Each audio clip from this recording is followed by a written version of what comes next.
எப்பாடி யாராரு உங்க ஸ்டார்டிங் நல்லா இருக்கு ஆனா உங்க ஃபினிஷிங் கொஞ்சம் கூட சரியில்லடா எப்பா எப்பாடி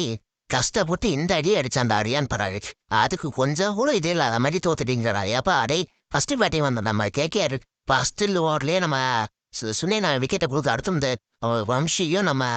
அதான் நம்ம நல்லா ஆடிட்டு இருந்தாங்க டக்குல ரகன் அவுட் அடுத்து வந்தால்தான் பெரிய சூறாவதி வந்தாம் பாரு ரசில் த மசில் காலி அட்டு பிரின்னு பிடிச்சா அடுத்து நம்ம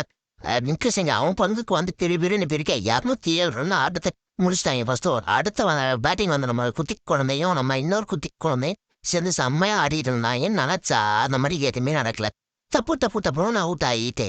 இன்னைக்கு அவுட் ஆஃப் சிலபஸ்ல வந்த நம்ம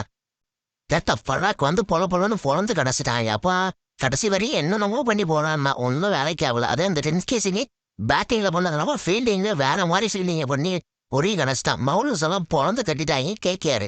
இது எனக்கு புரியல ஹிட்மேயர் எதுக்கு ரிட்டர்ன் பண்ணீங்க எந்த மேட்சும் அடிக்கல ஏண்டா நல்லா ஆடிக்கிட்டு இருந்த பட்லர் விட்டுட்டு ஹிட்மேயர் பெரிய தப்பு பண்ணீங்க ஏப்பா அப்ப எப்பயும் முதல்ல சப்ஸ்கிரைப் பண்ணுங்க